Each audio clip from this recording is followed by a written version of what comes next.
All right, Mr. Brian Pritchard, thank you for taking the time to speak with us today about this. I appreciate you telling your story. You've given us some transparency here on what's happened in the last couple of days. I want to start because if folks can't see this when it's on the website, there's a good amount of people here behind us that you have invited out to come and support you during this interview. Where are we doing this interview right now? Well, first of all, let me say thank you. I appreciate the opportunity, but let me say thank you. You're at Conservative Grounds, our coffee shop. We call it our coffee shop. The owner, John Tatum's over here. We appreciate him and his family, but it's our coffee shop. We're in North Georgia. You're in North Georgia. We might have 45 people. You said you would come up, you would do the interview, all right? And I said, can I tell a friend? So we have maybe 45 people out here. So we appreciate you. We're in the Oval Office. That's where we're at. I mean, John, they built an Oval Office, folks. If you can't see it at home on the interview, they built the Oval Office here, and that's where we're doing the interview today. And we've got about 40 some people out here that appreciate you came up to say hello to us. Well, I appreciate it right back. I've always wanted to do an interview in the Oval Office, so that's cross that off the bucket list. I want to start by talking a little bit about you and your background. Sure. Have you always been a conservative? Always. I grew up in a conservative family. My dad. I grew up in a Republican home. My dad was a delegate to 3 national conventions. My family, we grew up Republican. I came home from the hospital a Republican when I got home, a welcome home Republican.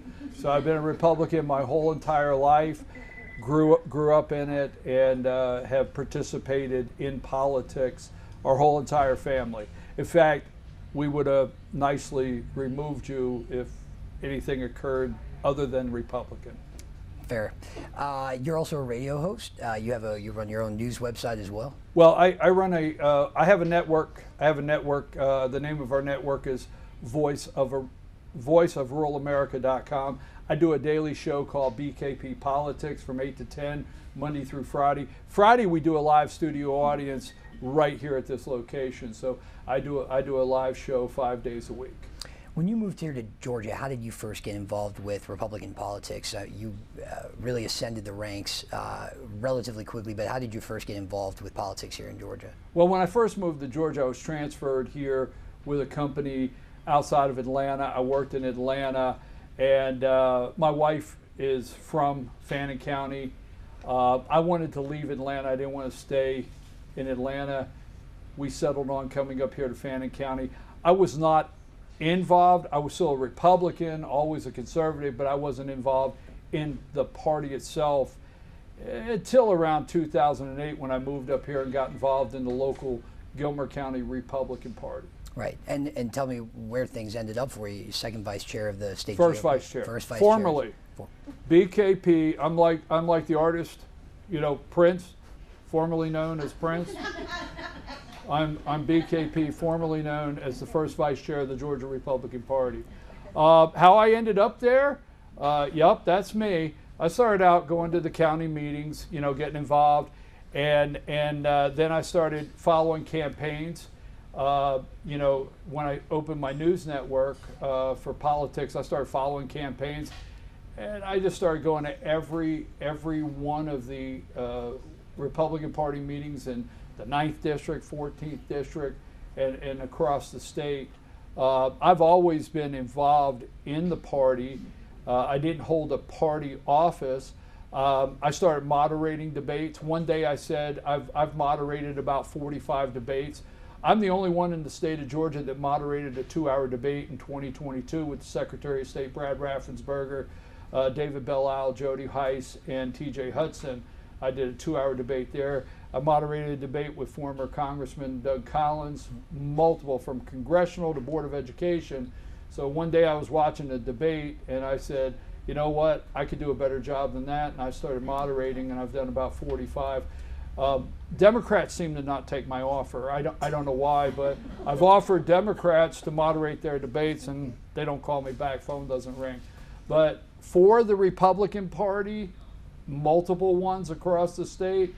I've moderated about 45 debates. So I got involved that way.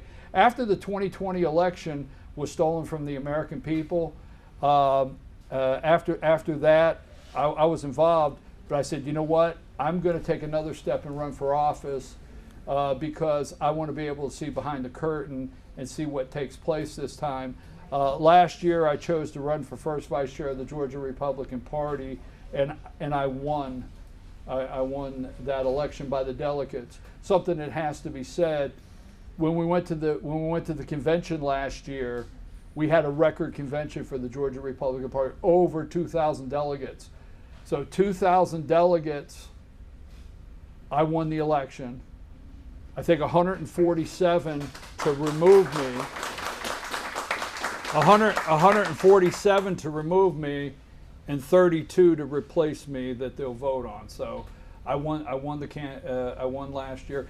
It's something that will come up. It was well known and publicized. Everything as far as any legal civil matters, because I'm dealing with a civil matter. Okay, I'm dealing with a civil matter. It's a civil situation.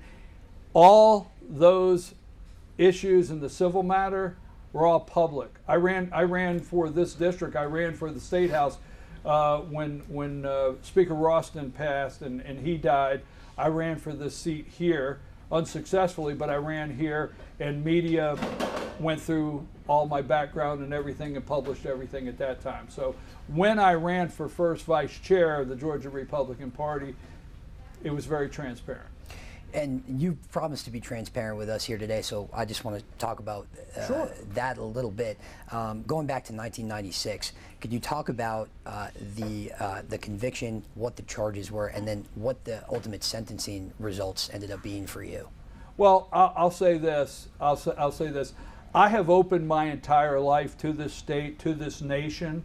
I mean, my story has gone national. In fact, my wife made a comment that we can't even move to Singapore now. So I have been very upfront, and it's painful. But in 1994, I broke the law. Bottom line, I broke the law. Okay.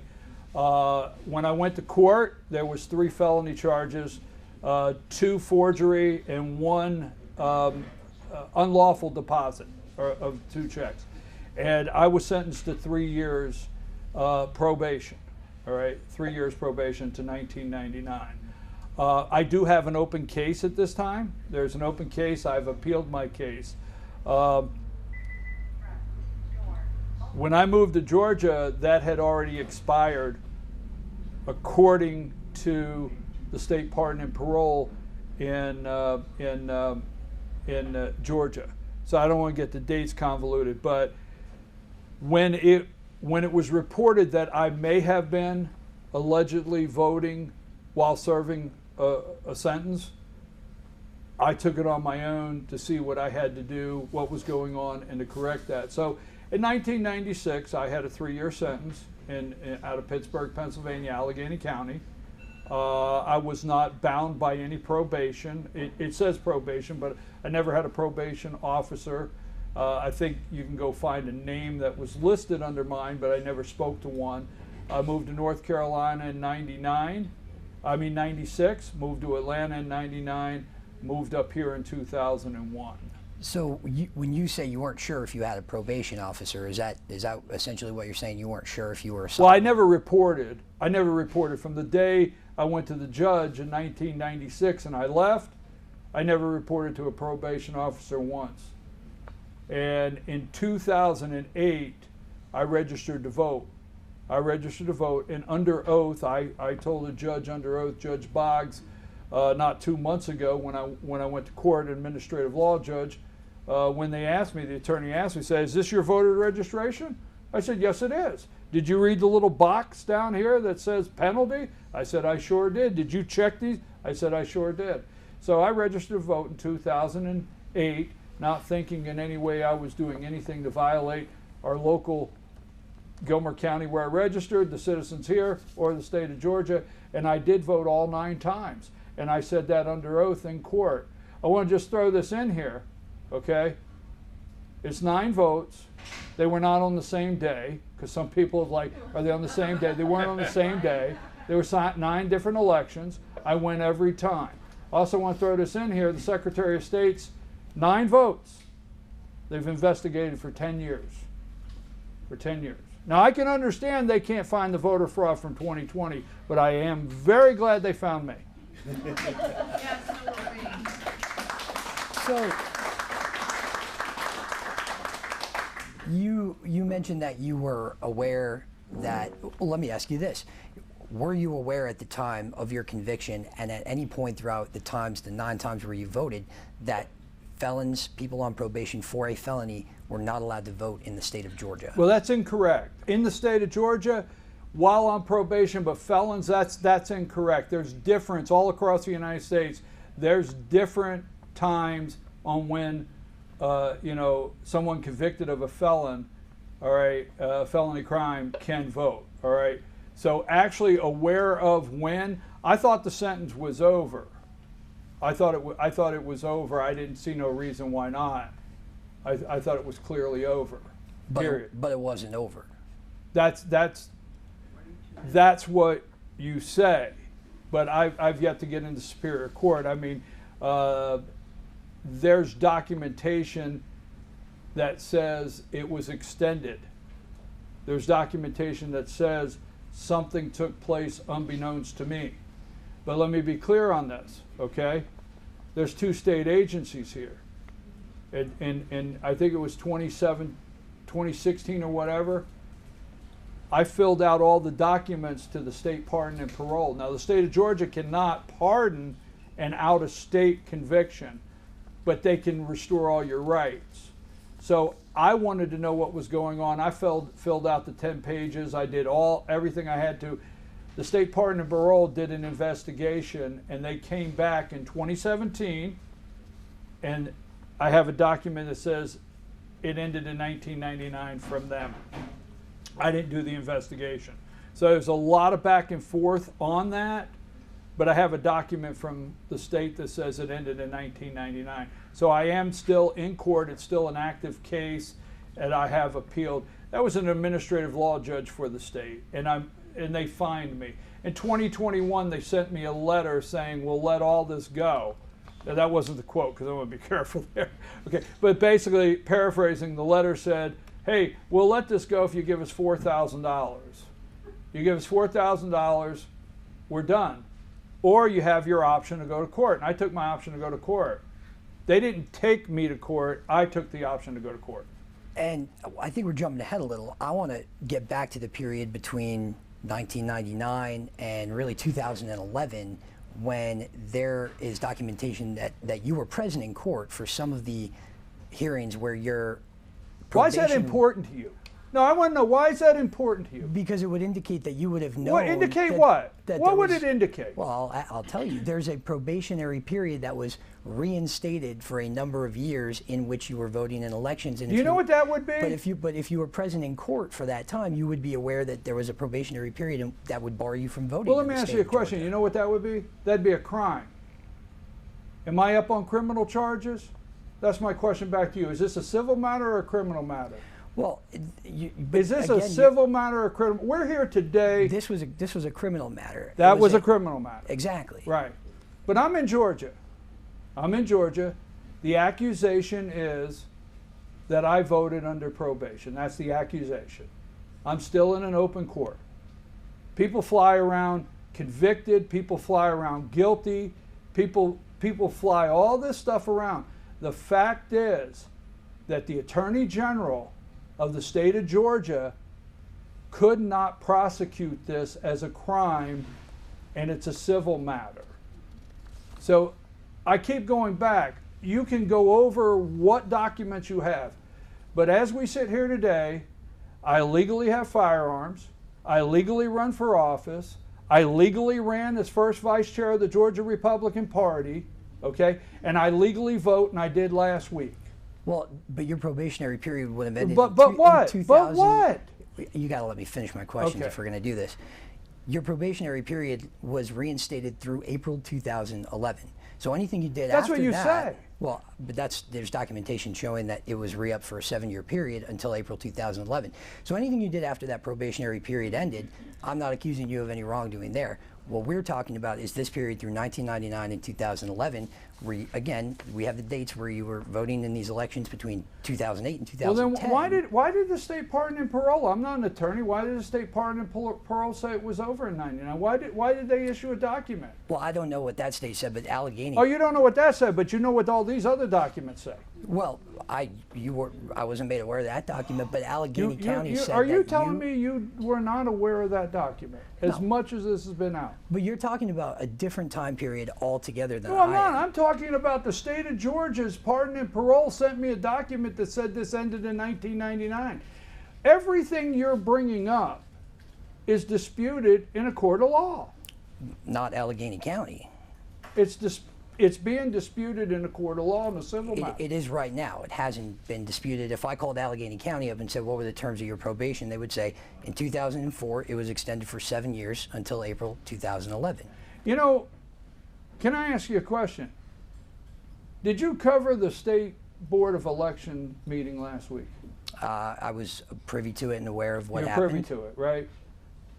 Have you put this much interest in documents and what has been found in the state of Georgia concerning 2020 as the documents you found from Allegheny County? We're not here to cover that story, though, Why Mr. not? Pritchard. Why are we not here to Because cover we're here that? to talk about your Wait a minute, story. okay, I'll go back to that. But last week in this state last week, it was proven thousands of ballots in 2020 were double scanned. Thousands of ballot images are missing. 147 violations to a county. They got a letter. They got a letter of reprimand. 10 years now. They want $5,000 from me. Now come on. You've got to be able to see through this. You keep going back to this. Where are we at today? What did I do wrong? I didn't do anything wrong.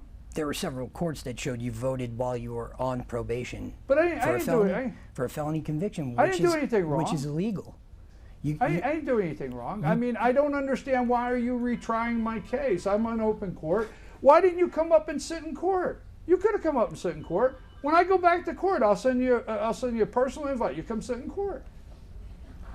You told me you were willing to be transparent about this. I am. I'm being very transparent. So in March, Right. not too far away from here, an administrative judge, Lisa Boggs, you already named her, Right. found that you were still on probation when you moved to Gilmer County and when you voted in That's these an initial ruling. and in these 9 elections. That's Well, an initial ruling. well, but it's a ruling. But it's though. an And initial ruling but from you an administrative law judge. Right, but you told me that there Right. was no judge, no court that told you No, you no, no, did no. anything wrong. No, this is an administrative law judge. I'm not going to attack Judge Boggs. I'm not going to go. I didn't go and look at the background and see if Judge Boggs has ever donated to a Democrat. I'm not going to bring up who appointed her. All that's irrelevant to me. I am being transparent. But this is an administrative law judge. I respect the initial ruling, but it seems to be nobody has the respect on that ruling of my rights to get into Superior Court. Now, you and I both know today that judicial Superior Court is different than administrative law. We both know that. So once I get out of the administrative court side, I will go into the Superior Court, the judicial side, and that's where my case will be heard. We'll see what happens then. So I'm just asking you again. You were aware at the time you moved to Georgia that No, you need to move on. that I was people- not aware. that I was people not with felony aware. I was not convictions- aware. I was not aware. The law says no and knowingly. Go read the law. What did I tell you a minute ago? Wait a minute. What did I tell you a minute ago? Now let's go back to the transparency. What did I tell you? I said the vote. It's in my transcript. Go get my transcript. It's in the exhibits. An attorney walked up to me under oath and said, "Is this your voter registration?" I'm going to do it one more time. Got it? "Is this your voter registration?" I answered under oath, "Yes, it is." "Did you read this?" Do you know what that box says? That box says the penalties if you falsely He asked me, did you read this box? Yes, I did. Did you check this off? Yes, I did. Did you sign this? Yes, I did. So when you say that, did you know, did you know, under oath, I told him, I registered to vote, and I did not know on that day when I signed that, knowingly, that's what the law says, knowingly, that there was any reason I couldn't vote. Now move on.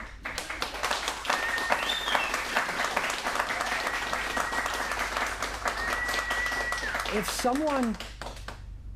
someone else who was a convicted felon for any crime, murder, any crime at all, aggravated assault, voted in an election 9 times, or someone who was undocumented here in the country illegally voted 9 times in an election and said, I was not aware of my rights, I didn't know that that was breaking the law, would you accept that as an excuse from those people? You need to move on. That's not a fair question. You know that. That's not a fair question. That's not a fair question. Ask the Attorney General Chris Carr that question if he would let them move on. Not me. I'm not the deciding factor of that question. Move on. I think it's a fair question, and I'm going to follow up one more time because you're telling me, okay, I voted in these elections. Yes, I did, all 9 times. I appreciate your transparency on that. You're telling me that you were not aware that you could not vote in those elections. If someone else gave you that same excuse, why isn't that a fair question to ask if you would accept that? Because someone else is not me, and I don't know their situation, and I'm not going to do a hypothetical for you today, okay? The law is the law. There was a quote during one of the state elections board hearings on this that I told you I listened to, and it said, the system is not set up for people to do what they want and for us to catch them, it's for people to abide by the law. Was there an onus on you to understand your situation and know that you could not vote in these situations?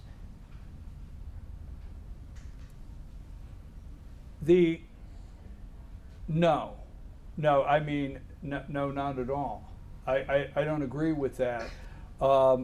Without taking a lot of time, I have a lot of good reason why I did not feel and was clearly felt that I was doing nothing wrong. I moved twice. I never had to report to a probation officer. I moved twice. I never had to sign in. I never got a probation officer in this state. Most of the time, if you were to move, you have to sign in and you get reassigned a probation in another state. I never had that. There's a lot of reasons why. I gave it under oath. I worked for 2 companies that said they did background checks, okay?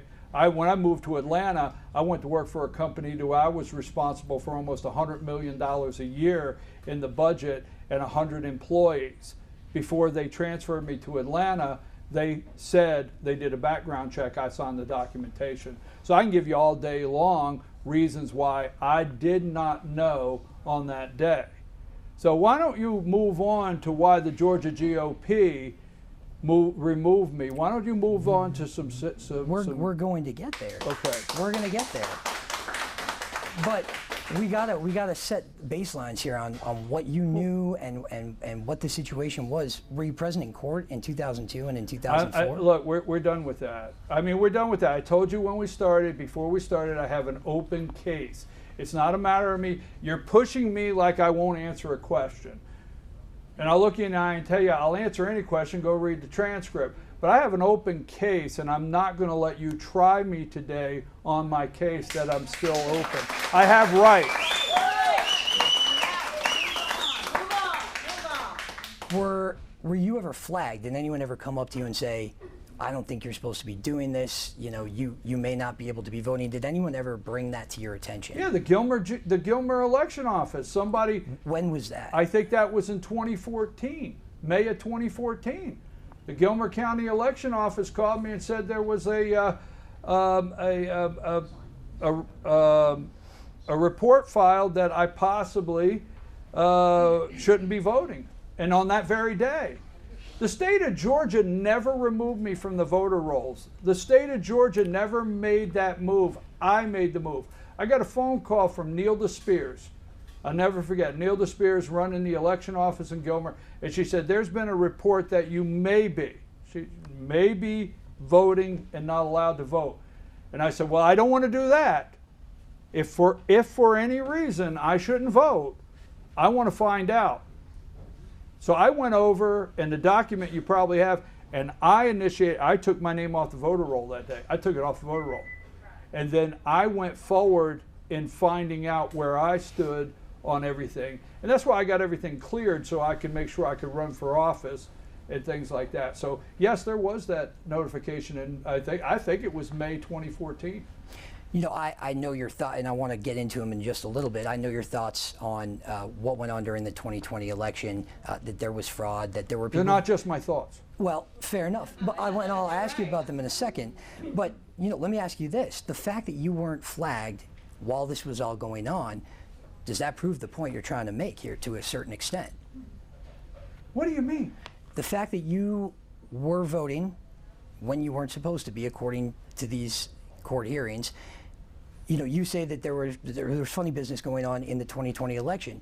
Does this prove the point that there may have been people who were voting that weren't flagged? You weren't flagged. No one said you're not supposed to be doing this to you. Or are you saying, yes, that's exactly what I'm trying to tell you, that there was things going on and nobody caught them? Anyone in America today in all these states could possibly vote unknowing they're doing something. Anyone could. That's possible anywhere, okay? Somebody could innocently go in and do something tomorrow not knowing. We're not talking about the innocent ones not knowing. We're talking about the people registered in 3 and 4 different places. We're talking about the people that dumped 10 and 15 votes in one box at one time. We're talking about double scanned ballots. We're not talking about somebody that went in and registered accidentally. You see, out of the hundreds of thousands of votes that we can't find, we don't have anybody coming up and saying, yep, that's me. But the very day I got a phone call that something possibly could be wrong, I went and acknowledged it. So your premise is totally off mark. Could somebody else be out there? How many? 300 and some thousand? I think you're missing kind of the point. I'm saying if no one flagged you, maybe there is something we need to take a look at here. Well, I mean, sure. Secretary Brad Raffensperger? Gabriel Sterling? I mean, call them up and ask them for a better way, because they, you know, this was back in 2008. I don't know what the voter registration system was with the Secretary of State. I know Brad wasn't Secretary of State at that time, but I don't know what the check was that day when I filled that out. I don't know what it was in 2008. You see what I'm saying? Yeah. There's been a lot of recent election integrity laws passed dating back to House Bill 202, some that were just recently signed by the governor. I worked very strongly on SB 189. And you support these recent measures that would... Absolutely. No one should ever vote illegally. You with me? I'm looking at you square in the eye. No one should ever vote illegally. We should do everything we can to prevent that. Very strong, okay? One vote, one person, accurate count, accurate results. I'm with it 100%. I am so firm on it. On 2008, I'd have never cast one vote to go against my belief. I worked on SB 189 on election integrity. They keep throwing election integrity out like it's, you know, Kleenex. All right? They say election integrity, election integrity. You know, let me just throw this out here. The Georgia GOP, Inc., I was on the Election Integrity Security Task Force with Brad Carver. They knew this all along. They act like, oh my God, this has hurt our reputation. Well, why the hell did they sit in the damn meetings with me over and over and over? Sorry for the language. But I went to all the meetings with Brad Carver. Chairman Josh McCoon knew this. When I came off the stage June 10th, he knew this. Brad Carver knew this. Why would they even put me on the Election Integrity Task Force? Knowing that I was facing this judge, facing this. Why would they do that? You mentioned at the beginning of this that GOP leadership was aware of this when you came in. Absolutely. Who was aware of it? Was Chairman McCoon aware of it? Chairman Schaefer. I had a conversation with Chairman Schaefer before I ever ran.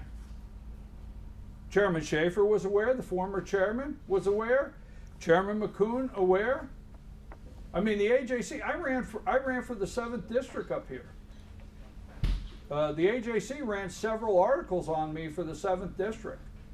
The Secretary of State's office, there was an attempt to try to remove me from the ballot for the Secretary of State's office. They couldn't do it because I legally could run. So I legally ran for first vice chair of the Georgia Republican Party, Inc., and I was elected, and it was well known.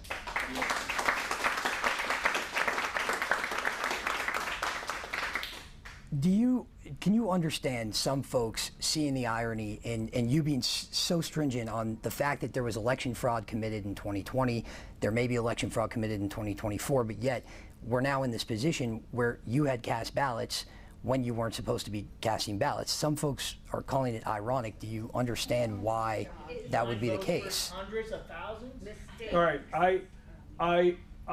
no, I do not. I've been asked the question, is this not hypocrisy? I've been asked the question that, you know, can I not see the hypocrisy in this, that I may have voted and not supposed to, and then I'm not making an accusation that people voted illegally, fraudulently, or the election was stolen. All right, we have the evidence. The evidence was right before the State Board of Election. I mean, the evidence is there, and all they're doing is getting reprimanded. So we have evidence all day long of thousands of votes, not an individual. If you go back and you look at the State Board of Elections, and in fairness to your question, there's individuals that have been before the State Board of Elections, and it's like they're found out that they lived here and they didn't realize they voted over here. And that's actually wrong. That spoils your ballot.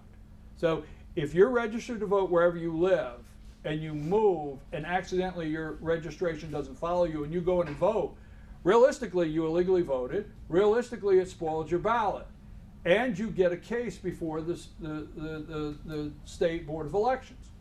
And that's just a fact.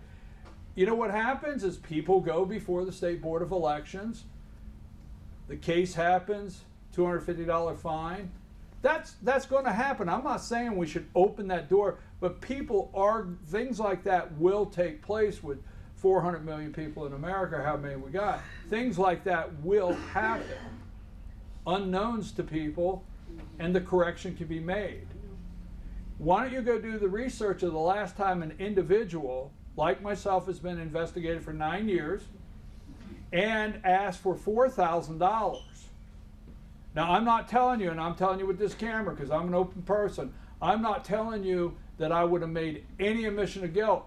But maybe if the State Election Board would have said in 2001, said, all right, well, you know, give us $500 and never do it again. But they went for $4,000 and now $5,000. Go do the research and see the last time an individual has been treated the way I've been treated by the State Board of Elections. So moving on to talk about your removal, what happened on Friday, how did you come to find out that Chairman McCoon and other members of the party had wanted to take this action against you? Well, you know, I always say, you know, on my show daily, attorneys are standing by. So with the attorneys standing by that watch every move I make, Chairman McCoon never wanted to, in my opinion, to make people happy, Chairman McCoon never wanted to serve with me. You got to understand, I got elected June 10th, 2023, and from the time I came off the stage, there was an attempt to remove me at that time and put in place. This is just a mechanism they're using, or this is what they're using to do it. They've never wanted to serve with me. Chairman McCoon has never served with me as first vice chair of the Georgia Republican Party, and has never respected one day that the delegates elected me. So how I came to this is when I went to the administrative law judge hearing after it was over. After it was over, I've always been transparent with him, and I called him and told him I was going to court, and he was aware of that. When the judge issued her initial ruling, I let him know it was out. He appreciated that. And then after that, I asked him, you know, do you want to talk about it? And he said, well, we'll talk about it later. And the next thing I know, behind my back, he makes a move to have an executive session and ask for me to be removed. So there's several people in the setup. It was a setup. When the vote finally came through on Friday, and when the vote happened on Friday and you were removed right off the bat, what were your initial emotions to that happening? I didn't have emotions to that happening. I have to say, I serve a risen Savior, and when I get up in the morning, I know who I am. And no matter what takes place throughout the day, I know who I am. And no matter what takes place throughout the day, I know who's going to take care of me. So when that vote happened, I got in the car with my wife. We turned the phones off, turned on the radio, and talked about our grandkids. So I didn't have emotion over that. I seen that coming. It was a setup. Chairman McCoon made sure of it before it happened. They published the vote on purpose.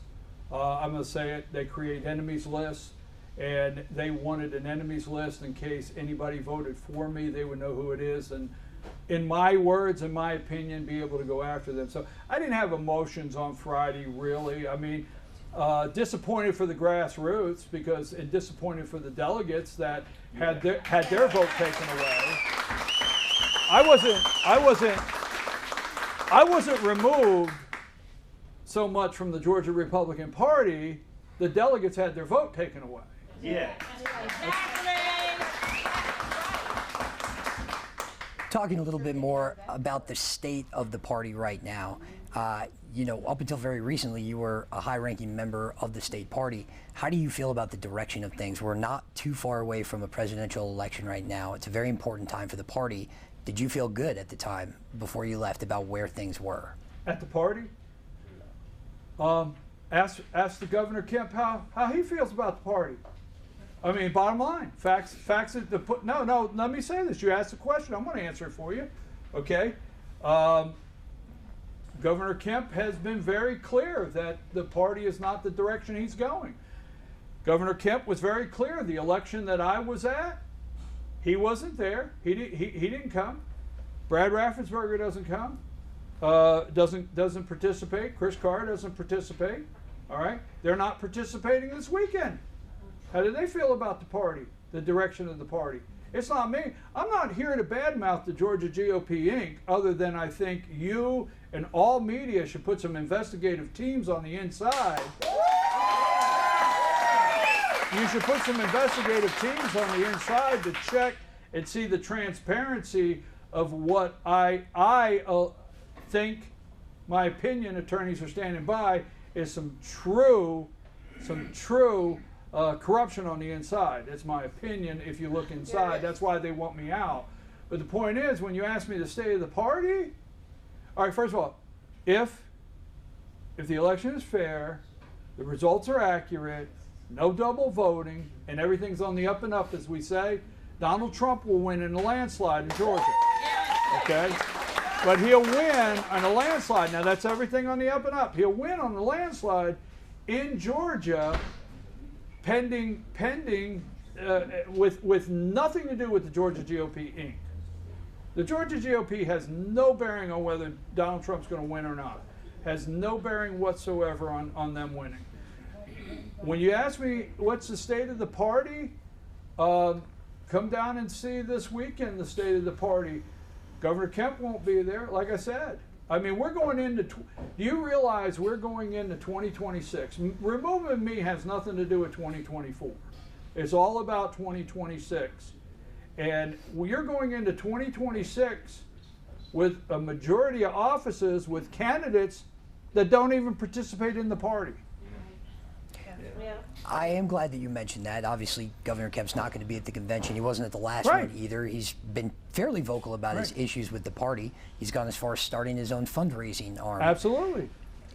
Does that indicate the to leadership you, pack? They started a leadership pack for the Senate, the executive, and the House. They all have a leadership pack now, and it totally circles the Georgia GOP Inc. It's not a vehicle anymore. And I'll use a phrase you used. Is there a schism in the party between a more establishment side and a more grassroots element? Yeah. Well, it's not a schism between the grassroots. See, we're Republicans, okay? They're Republicans in name only. So there's not a schism in it. We are the party. And I'll tell you, across the state of Georgia, what you see out here, this is the party, okay? So you know, I'm not here today to just go down a negative road with Governor Kemp. But Governor Kemp, there's a reason why Governor Kemp and this side over here has totally removed themselves from the Georgia GOP Inc. You know, there was a lot of support thrown behind some of the folks charged in the Fulton County election indictment. Former Chair Schaefer for one, former President Trump for another, Senator Sean Still. Some of the folks who play very prominent roles in the Republican Party here in the state and at the federal level. Do you find any, I'll ask the same question in a different way, do you find any irony behind those folks getting support for alleged election-related crimes, and then on the other hand, we know the situation with what's happened to you for election-related crimes. Is there any irony in that to you? Well, to me, let's be clear.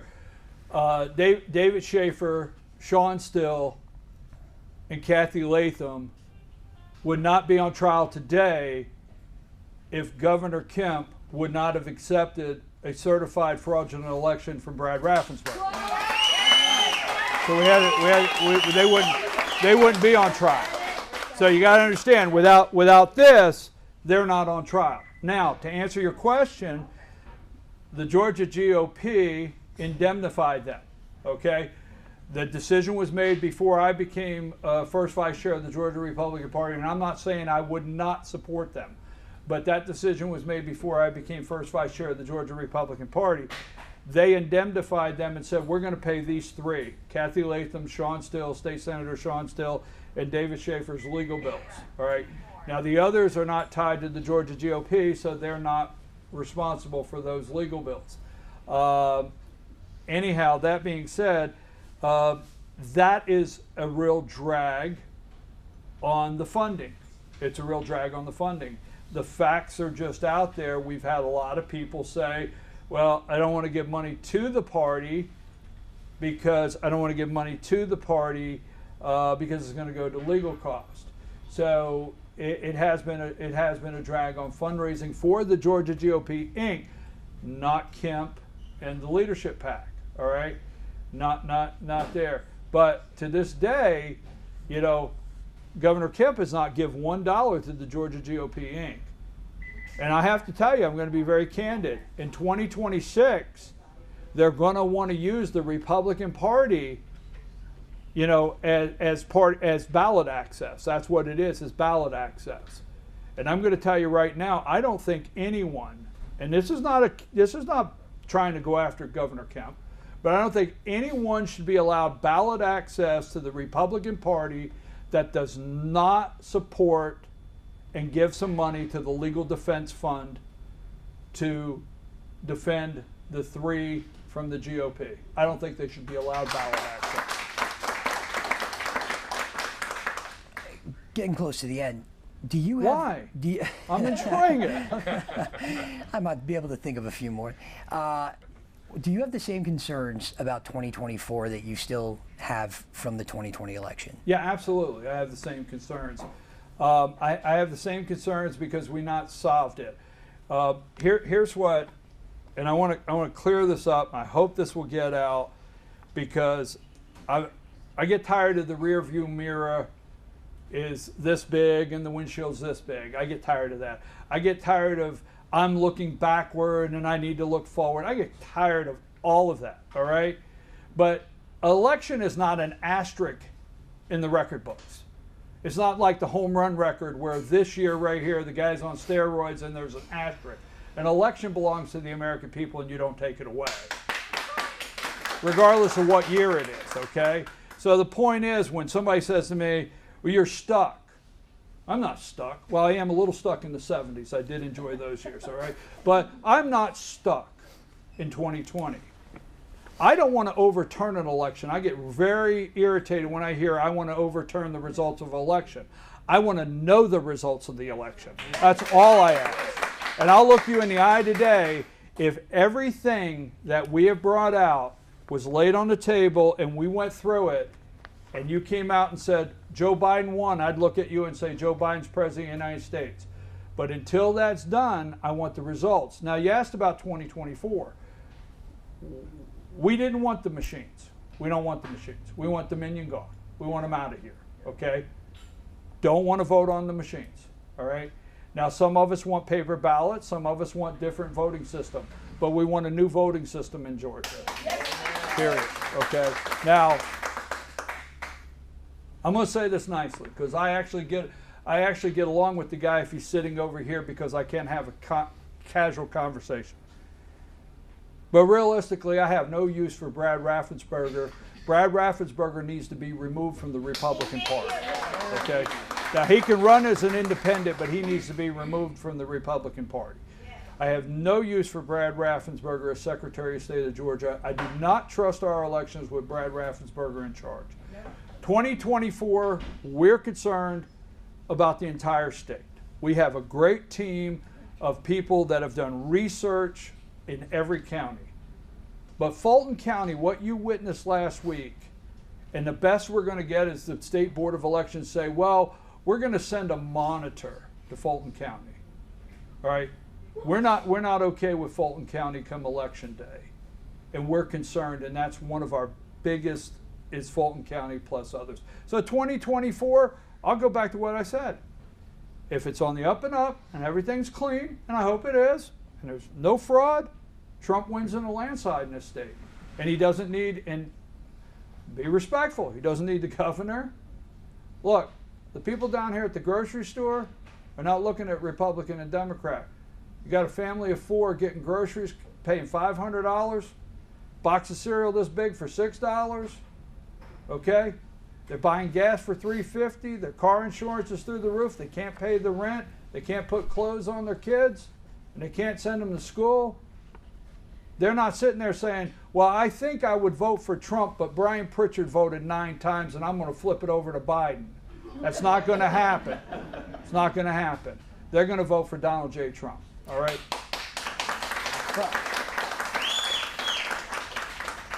And kind of finally here, you know, you mentioned folks who might be paying attention to your story. There will be people that watch this that do believe that you did something wrong. What is your message? I believe you did something wrong. Well, I just believe that. You said that. They believe. So people can just throw that out. They do. I believe you did something wrong. I understand how it works. I'm in the media business. I believe you did something wrong. Everybody does that. We know exactly who funded the negative campaign against me and made it go nationwide. We know that. We know that. You can drive a narrative any day you want. I'm not upset with you. I think you're doing a great interview. I told you when we started, say anything you want to me, ask any question. But when you say things like, there's going to be people out there that believe you did something wrong. But while we're sitting in here, there's people speeding up the highway. I believe they did something wrong. You understand? So what was your question, might I say? I tend to do that if you haven't caught on. That's all right. I can ask you to the folks that we are talking about that say, that look at your story and say he shouldn't have done that. He should have known better. Okay. What is your message to those folks? So the question is, tell the folks that say what one more time, because I want to answer it for you. Let's put it a different way. If somebody on the street came up to you and said, "You're Brian Pritchard," that's me. That's you. I heard that you had voted illegally. Hey, you know what they say? You know how to find me, and if you don't, just check the front of the paper. Every once in a while. Go ahead. What would you say to someone who comes up to you and says, "What you did was wrong"? I'd say, okay, it's America. You're free to think that. It's freedom of speech, freedom of expression, freedom of thought. If you come up to me right now and said, "Hey, Brian, what you did was wrong," I'd say, okay, you could do that. All I'm doing is giving you a chance to say what you need to say to people who will watch this or read the articles. No, I mean, when you say that, it's okay if you think I did something wrong. It's okay if I think you did something wrong. Here's what I think. Okay? I don't think you should break the law. I don't think when you set out in the course of a day you should do anything to harm your fellow man. Okay? I don't think you should lie, cheat, steal. All right? I think you should go home at night to your family. I think you should pray to God, thank God for everything you have. I think you should have a couple dogs. All right? That's what I think. I don't think anybody should do anything wrong. Now, this is not an answer, okay? And this is not judgmental. I don't drink. I don't do drugs. I smoke cheap cigars on the back porch, all right? So I'm not the criminal. You didn't find the criminal. I'm a law-abiding citizen, all right? I pay my taxes. I get up at 4 in the morning. I go to work every single day, all right? I take care of my family. I got 5 grandkids. And if I get a phone call and say, hey, Grandpa, will you come run the scoreboard? I go run the scoreboard for my grandkids. I go to birthday parties, all right? Pray with friends. Let friends pray with me. So anybody that wants to judge me, go ahead and pass that judgment. But make sure you pass that judgment on me, knowing one day you will be judged. Yes. We covered a lot of ground, and I appreciate your time again. I'm enjoying it. Well, I will stay. I know you would. I actually enjoy this till I see your edits. just joke. Well, it was a won't joke. have It was any. a No, joke. I It was a understand. joke. I get it. Is there anything that you feel we missed that was important for people to know about your situation here, or at our conversation on the party? Well, let me say this important about the situation. And when you say about the party, I will be at the convention this weekend with patriots all across the state. Okay, as first vice chair, thank you for this close, and I want to do this if you'll indulge me. I drove all across the state. I drove to Columbus. I drove to Pierce County, Chatham County. I drove all across the state campaigning for first vice chair of the Georgia Republican Party. Volunteer. I didn't get paid any money.